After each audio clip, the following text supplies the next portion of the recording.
Entre o vento e o mar, há histórias que nascem nas ilhas. Bem-vindo ao Ilhéucast, o podcast da Rádio Ilhéu, diretamente do topo e de São Jorge para o mundo. Aqui damos voz a quem vive, sonha e faz acontecer no coração do Atlântico. Inspira-te, ouve e sente, porque ser ilhéu é ter o mundo dentro de si.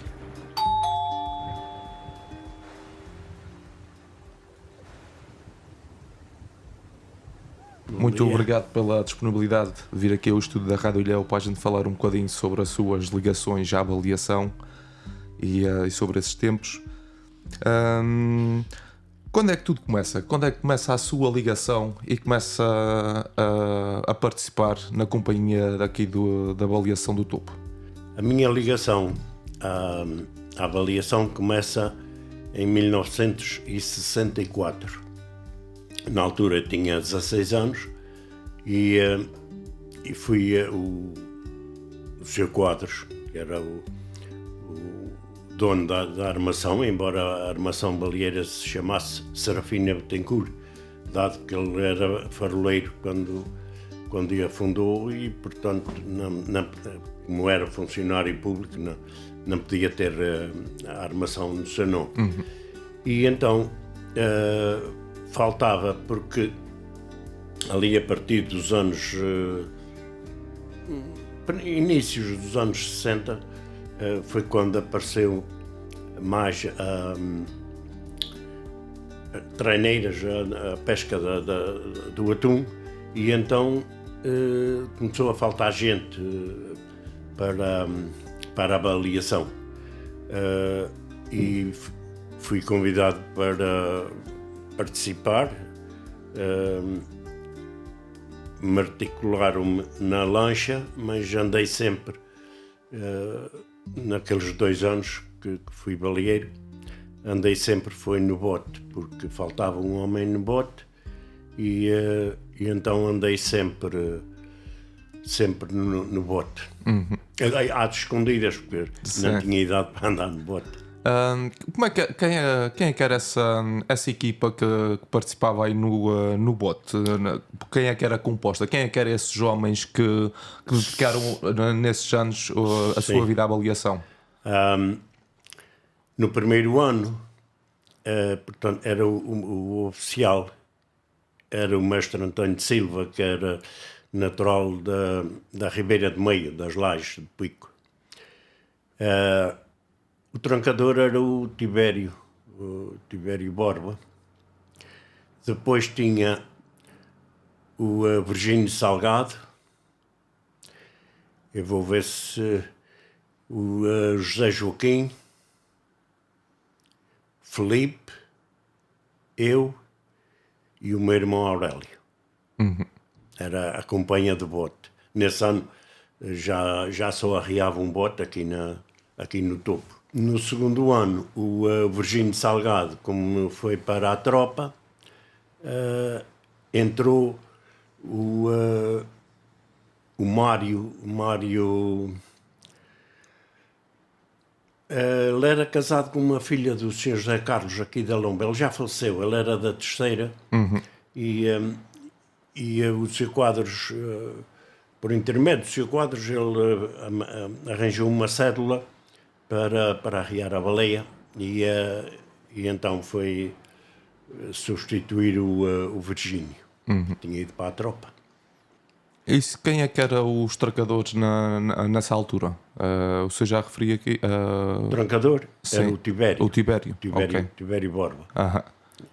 E falando aqui um bocadinho sobre essa altura, que memórias é que lhe traz a sua primeira vez que foi à caça à baleia? A primeira baleia que eu ajudei a apanhar foi no dia 8 de julho de 1964, aqui fora do Porto, 3 milhas fora do Porto.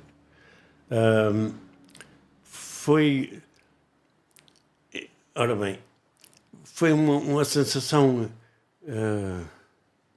esquisita, porque eu já tinha visto muitas baleias mortas, atracadas lá aqui ao cais, porque no início, esta armação baleeira foi fundada em 1935 e primeiro as baleias eram derretidas aqui no topo.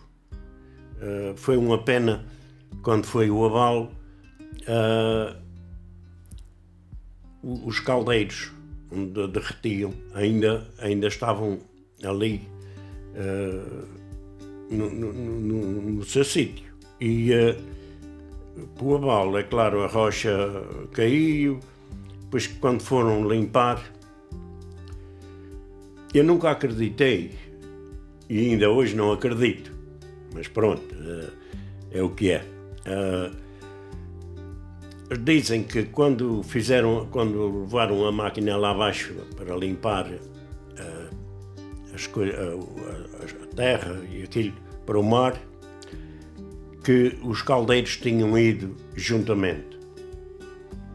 Ora bem, aqueles caldeiros eram grandes e eram de ferro, aquilo não foram a boiar por cima do mar, eles foram para o fundo. Fez-me sempre uma confusão eles não terem encalhado, ou então estarem lá na baía, mas não estão na baía, não encalharam, desapareceram. Eu nunca me convenci que aqueles caldeiros que foram para o mar e que desapareceram assim, sem mais nem menos. Não, a respeito quem diz que eles foram e que desapareceram, mas eu não acredito. Não acredito nisso. Não acredito. E é pena porque aquilo era uma relíquia. Para agora os meus filhos, os meus netos e os filhos dos baleeiros e daqueles que, como foi o meu caso, o meu pai, Deus do céu, trabalhou lá embaixo a derreter baleia, foi também baleeiro, mas trabalhou lá a derreter. Era um das pessoas que... E aquilo era difícil, era um trabalho árduo. Portanto, a baleia chegava, isto o que me contaram. Baleia, chegavam com a baleia lá ao cais, ela permanecia no mar e eles iam desmanchando nela pedaços de tocinho, que eram depois erguidos no guindaste que ainda lá hoje lá está, que era manual, e depois era acartado às costas aqueles pedaços de tocinho para os caldeiros, para derreterem e tal, para o óleo. E depois o óleo,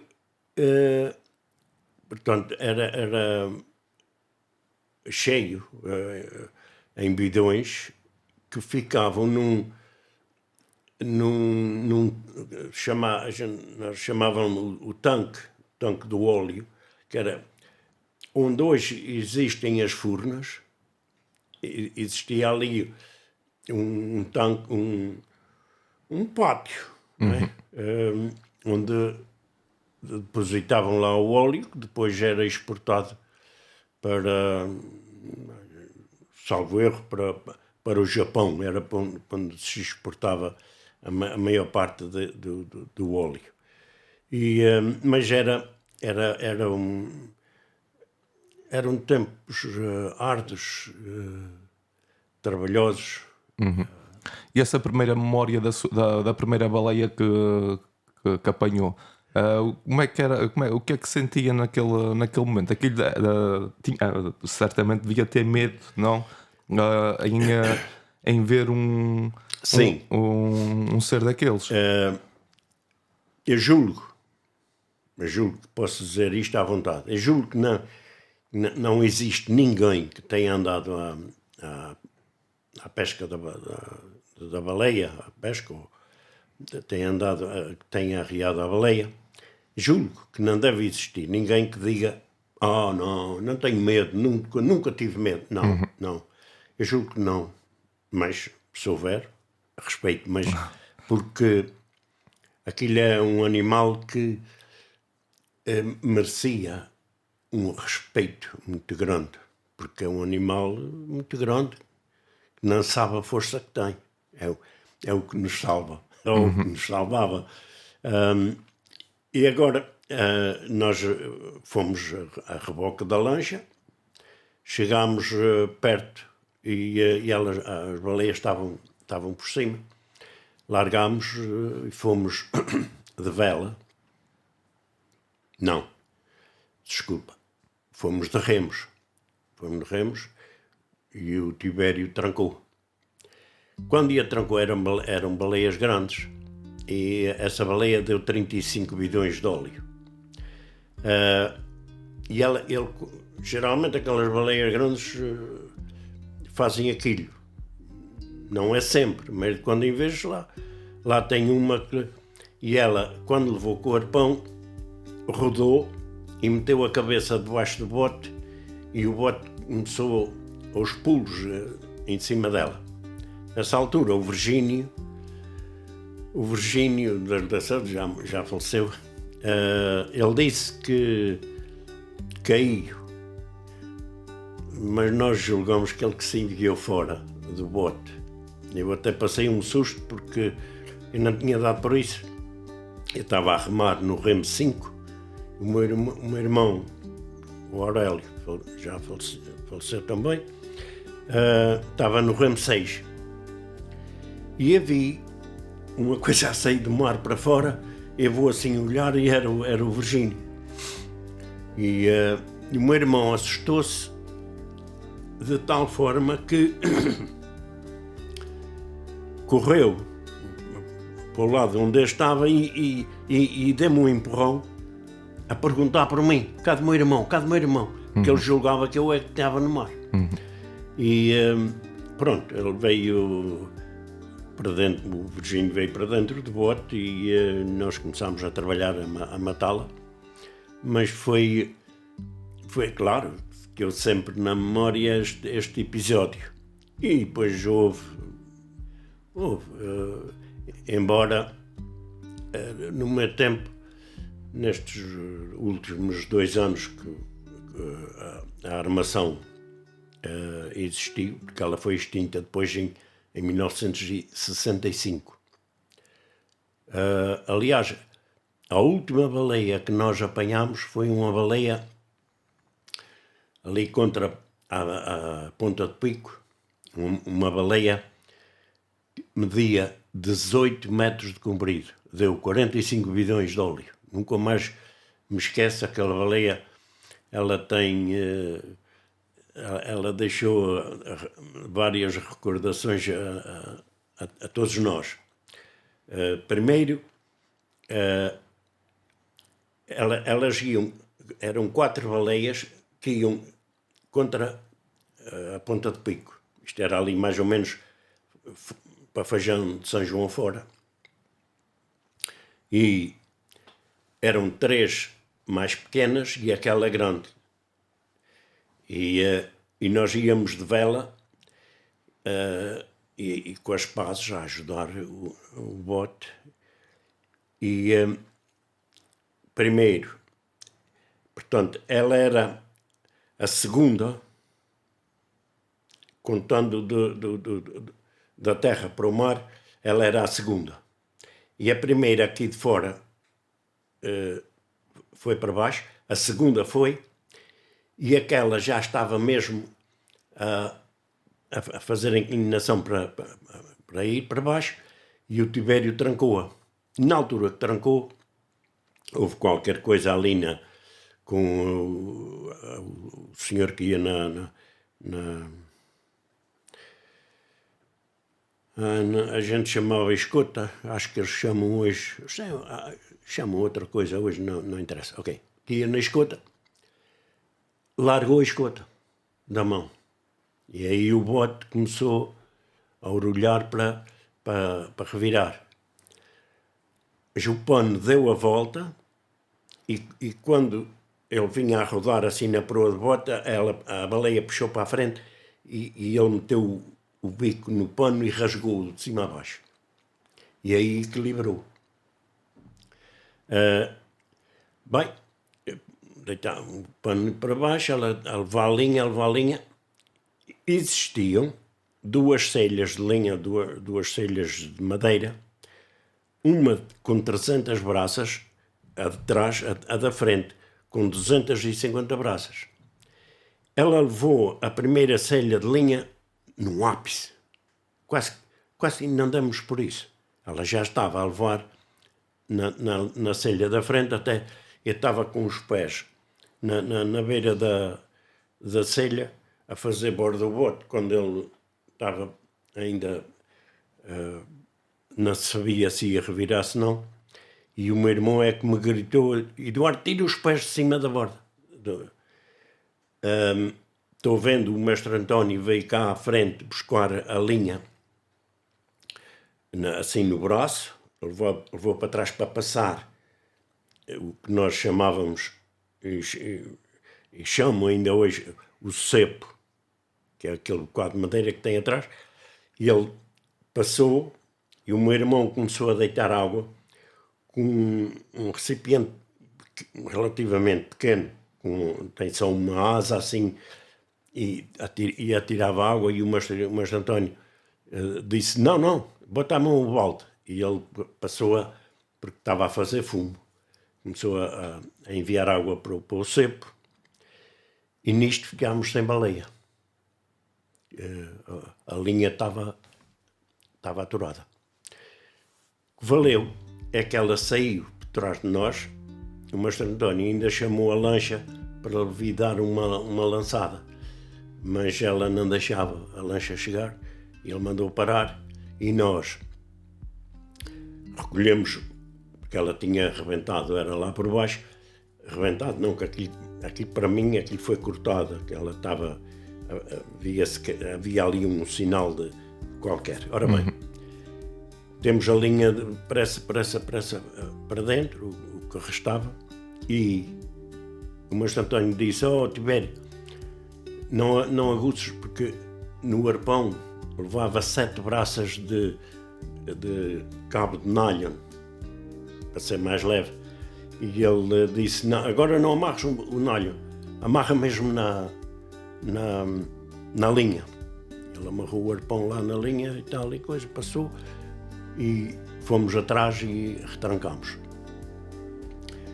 Quando isto, mais ou menos por volta das 11 da manhã, quando nós retrancámos, e ela só veio a morrer cerca das 4 da tarde.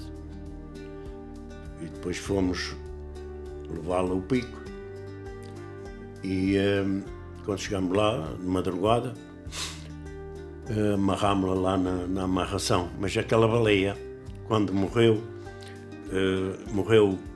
assim com muita água, aparecia pouco dela.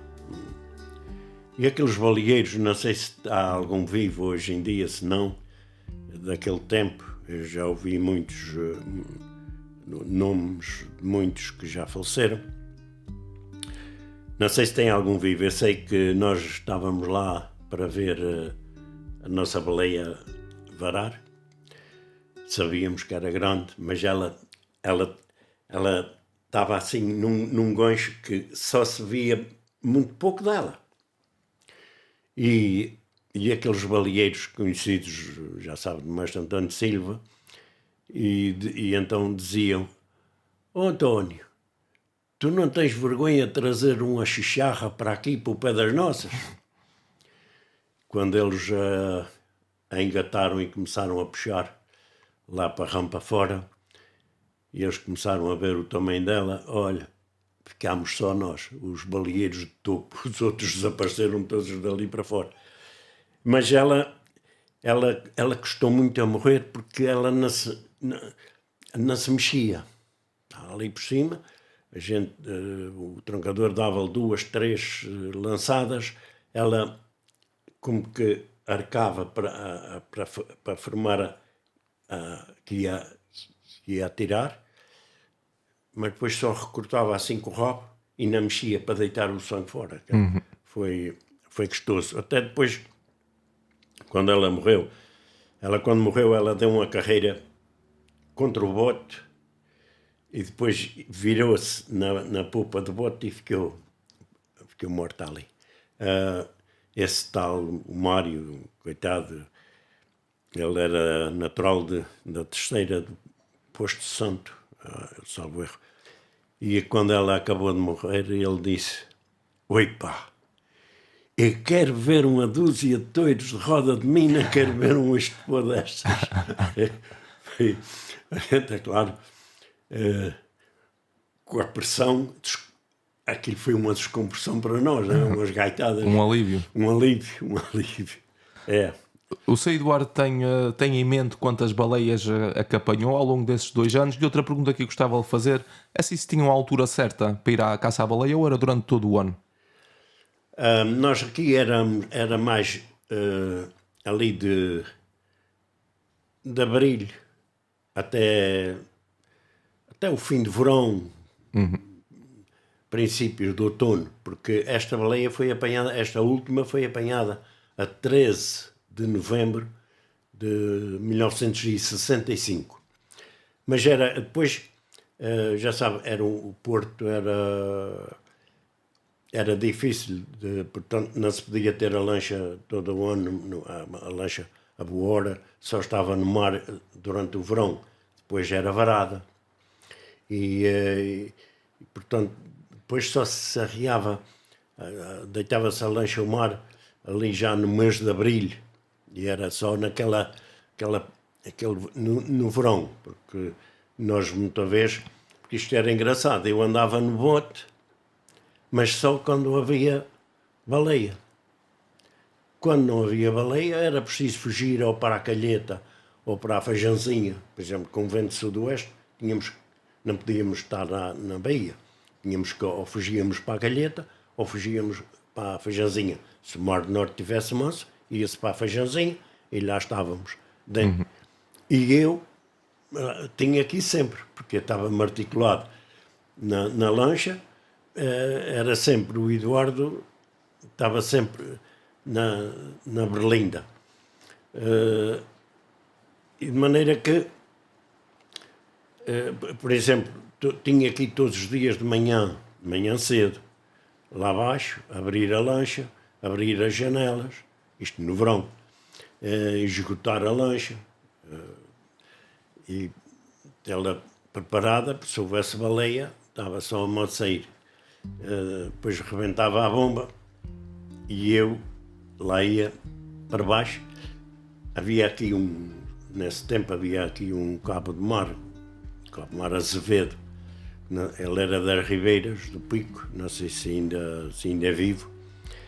E se ele estivesse em cima da rocha, eu saltava na lancha até lá fora, e depois lá fora é que ia para o bote.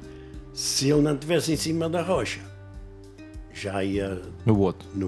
Mas era preciso cautela. Às vezes eu estava a ajudar a arriar no bote e eles gritavam: Eduardo, vem para a lancha, ele está lá em cima. Era preciso fugir. Quem é que eram os vigias nessa altura e onde é que havia vigias aqui? Temos ali um ao pé do cemitério, não é? Mas havia mais uma ou duas, não é? Sim, havia, portanto, aquela que fica no cabeço, que a gente diz que é o cabeço do Iteirão, de cima. Eles agora depois têm uma vigia lá embaixo, mas era aquela cá em cima. O meu irmão Eliodoro foi vigia muitos anos. Depois foi contratado para ir vigiar baleia para as Flores, para a Ponta Delgada das Flores. E quem ficou foi o meu irmão António Tomé, também já falecido. E portanto ele é que foi o vigia naqueles últimos 2 anos. Mas havia também uma vigia ali no cabeço, Pico da Forca, que era essa vigia era do Sr. José Cristiano, que tinha a companhia nas velas, e também acho que Cais de Pico. E quem vigiava nessa vigia de Pico da Forca, em cima, era o José Marques. Por sinal também era meu primo, como o Tibério também era meu primo. E o Felipe, quer dizer, aquilo era quase a maioria era parentes que andavam no bote. Era eu, o meu irmão e os meus 2 primos. E tinha um primo, embora já... ele era casado com uma prima filha de irmãos, portanto era primo, parte da esposa. E depois havia outra vigia cá embaixo, na Feijãozinha, que o Sr. João Pereira Vieira vigiou lá a baleia. Teve também aqui um senhor que era das velas, o senhor Domingos, pai do Medeiros, que vem para aqui, Pedro Medeiros, vem muitas vezes para aqui pescar. Era o pai dele, a gente chamava-lhe até, era o tio Domingos. Portanto, teve muito tempo, tinha 3 vigias a vigia de baixo, como chamava, pertencia ao Sr. José de Quadros. E isso, nessa altura, aquilo quando arrebentava a bomba, vocês já sabiam que se estivessem em qualquer sítio que estivessem, mais acima ou mais abaixo, tinham era preciso correr por aí abaixo. Era preciso correr. Eu tinha um padrinho de Crisma, o João Faustino, era motorista da lancha, e tivesse onde ele tivesse, aqui para cima a trabalhar, ele era um pau todo à obra, ele era baleeiro, ele era marceneiro, ele era carpinteiro, era um pau todo à obra. E ele um dia ele estava aqui no Barreiro, ali em casa que era do Sr. João Enes, ali perto do Café Silva. Estava ali a trabalhar, ele rebentou a bomba para a baleia e ele foi o primeiro a chegar ao porto. Ele não foi para a estrada, ele foi sempre a cortar terras por aí abaixo. E nós, pois é claro que o saco com a comida e a roupa estava sempre preparado. Rebentava a bomba, era só pegar e correr. E caminhar.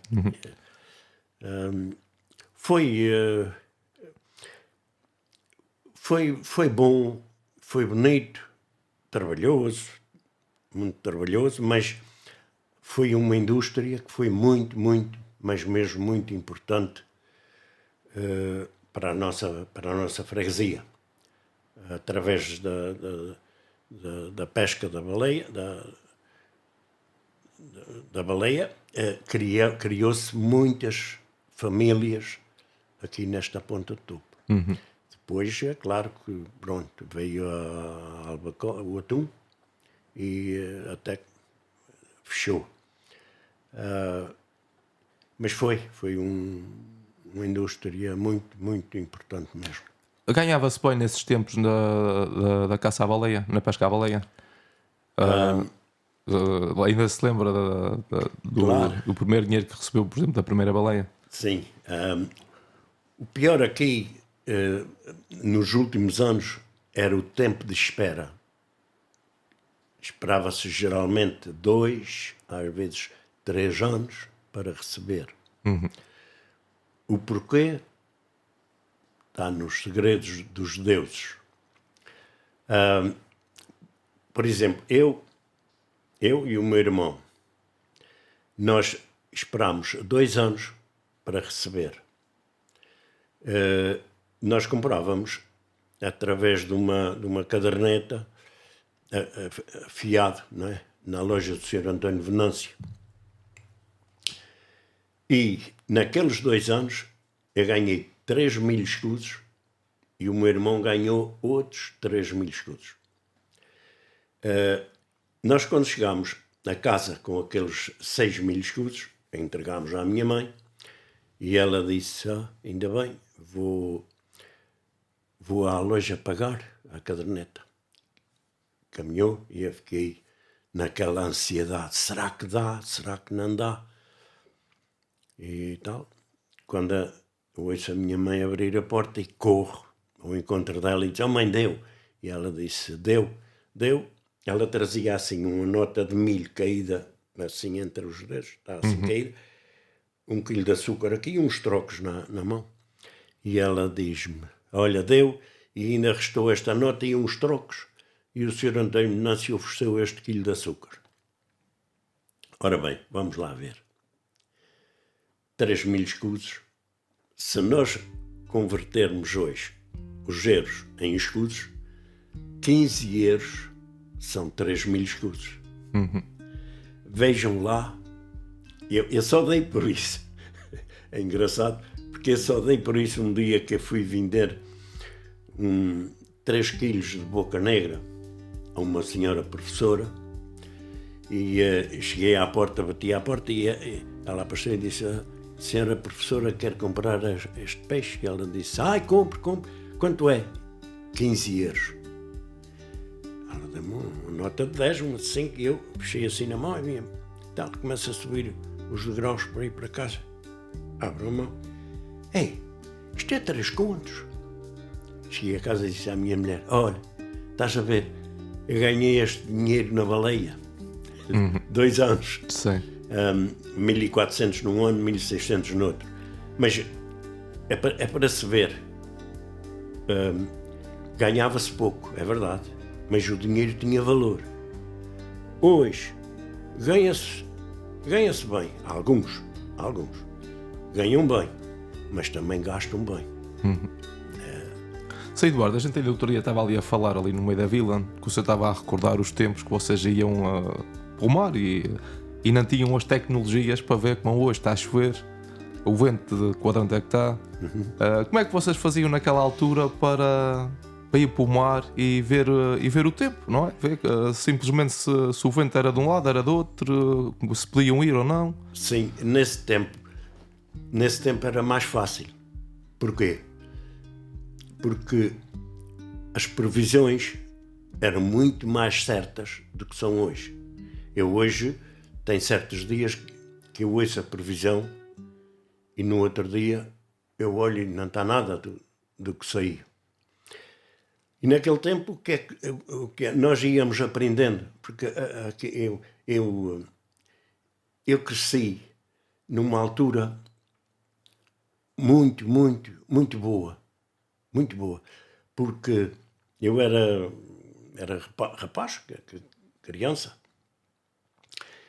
e lá embaixo, na casa que era do Sr. Quadros, aquilo ligava entre a casa do Sr. Quadros e hoje a da Judite, aquilo havia ali casas que eram pessoas daqui de cima que iam para baixo na altura das festas. A casa de cima era da senhora Marquinhas Pontes, aqui do Engenho, e tinha uns degraus. Aqueles degraus enchiam-se de gente, eram 3 ou 4, 3 degraus cheios, a valeta cheia, o muro do Sr. António Venâncio completo, assim, uns estavam sentados no muro, outros encostados, e toda a gente falava na avaliação, no peixe, na atmosfera, e nós estávamos sempre ali. Eu esperava a partir ali das 6 horas da tarde, quando o sol começava a amainar, e eu ia para lá para ouvi-los a falar a respeito do tempo, o vento, o mar. O vento está a sudoeste hoje nas flores, amanhã está cá. E era certinho. O Mar Norte começava a correr, era certinho. Olha, o Mar Norte vem a picar, o vento vai vir para fora. E lá estava. Hoje em dia, se prestarem bem atenção, muitas vezes acontece vento sudoeste nas flores, vento noroeste no grupo central e leste ou do outro quadrante ao sul, por exemplo, no grupo oriental. Quer dizer, a atmosfera está saturada, mas naquele tempo, nós víamos as estrelas, antes dizia que estavam a baquear, a arrefiar assim, sabíamos que ia vir vento. O vento pelas nuvens, pelas estrelas, pela lua, aquilo é o que nos orientava. E depois, o que eu digo que tive muita sorte foi porque eu conheci pessoas já com muita idade, a falar sobre estas coisas. Havia aqui os Vitorinos, que era o Sr. Manuel Vitorino, o Sr. José Vitorino, com quem eu fui muita vez com eles ao mar. O Tigo Larte, como dizia o Tigo Larte, o Sr. José Simão, o Tio Sabino, enfim, o Antônio Salgado. O Antônio Salgado era uma pessoa quem não era assim muito extrovertida, mas era uma pessoa que a gente gostava de ouvir falar a respeito do tempo. Era uma pessoa que tinha conhecimento e sabedoria. Sim, sabedoria. Havia na Feijão São João, havia várias pessoas que eram marítimos e outros não eram marítimos, mas iam ao mar também. Mas existia lá um senhor, o Ivaristo. Eu não sei se haverá hoje no mundo inteiro um computador com tanta inteligência como aquele homem tinha. Eu vou contar aqui um episódio que se deu, que pessoas que estavam, por exemplo, o Manuel Mesquita, que já faleceu, o António Rovaldo, que já faleceu, e outros mais que me contaram-me este episódio. O António Rovaldo, uma semana ou duas antes de falecer, e fui visitá-lo, e ele contou-me outra vez a história, porque eu gostava sempre de ouvir aquela história. Eles tinham vindo de Remos, da Feijão São João, para fora de Bom Jesus, para ficar de noite. Isto é as palavras iguais como eles me contaram. O mar estava estanhado, sol, não aparecia uma nuvem. E o Ivaristo às tantas disse: ei, metam uns aparelhos na borda e vamos embora depressa. E o mestre do barco, que era o Sr. António de Reis, disse: homem, o que é? Estás tonto? Está aí tanto bom tempo. Ele disse: não, vamos embora e é depressa. Mas, não, vamos, estou a dizer vamos e vamos. E eles meteram os aparelhos dentro e caminharam. Mas quando chegaram à ponta de São João, eles remaram, mas foi remar duro para chegar ao porto. E a distância é pequena.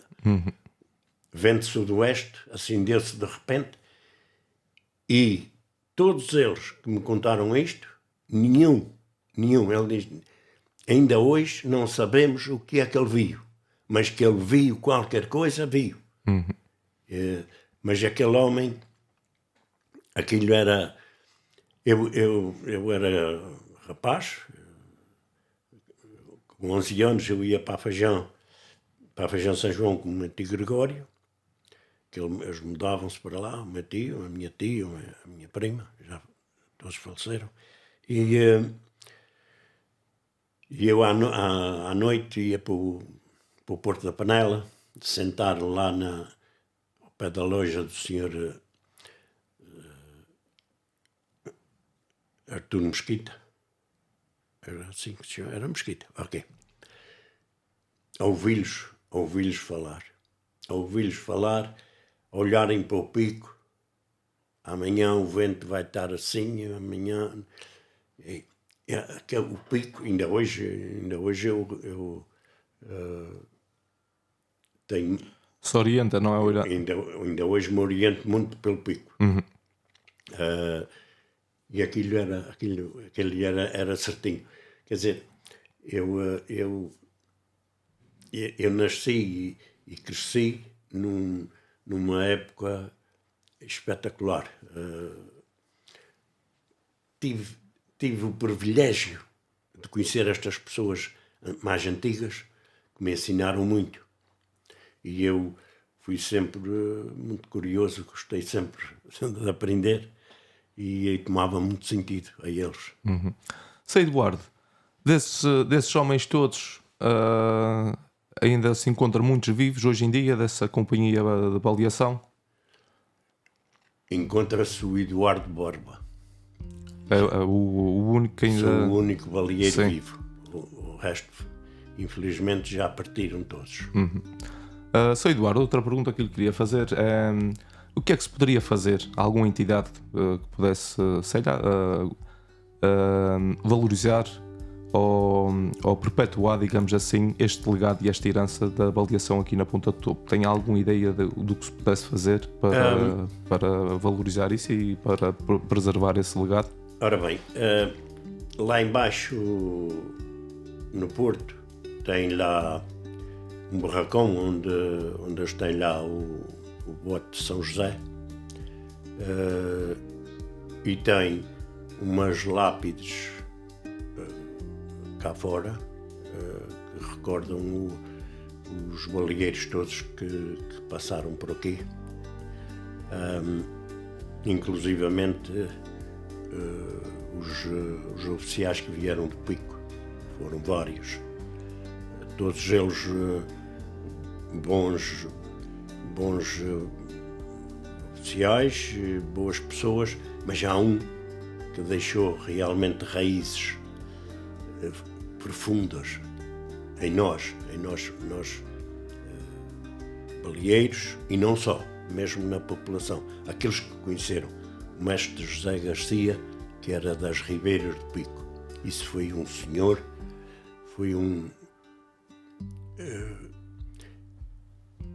eu nunca ouvi uma só palavra que pudessem atingir aquele homem por isto ou por aquilo. Quer dizer, todas as pessoas que o conheceram só têm palavras boas para com ele. E ele também ficou grato aqui, porque ele depois, mais tarde, ele andou numa treineira,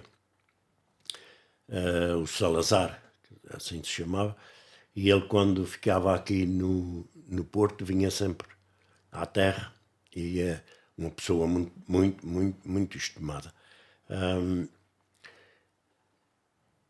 Mas isto vinha... Era alguma valorização ou alguma homenagem que se pudesse sim, fazer para sim. melhorar, para perpetuar, digamos assim, o legado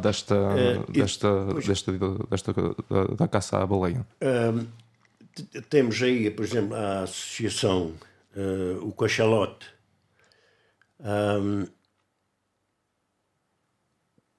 faz o que pode, não é? Participam numa ou noutra regata.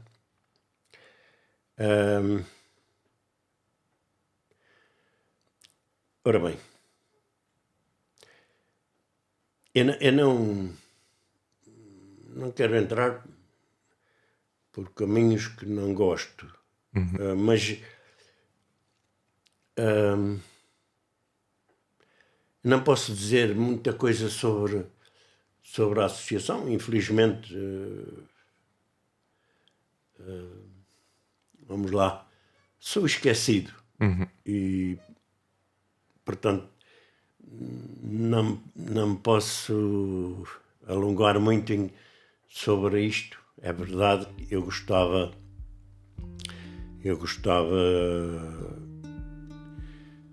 de se fazer mais algumas atividades, porque não sei,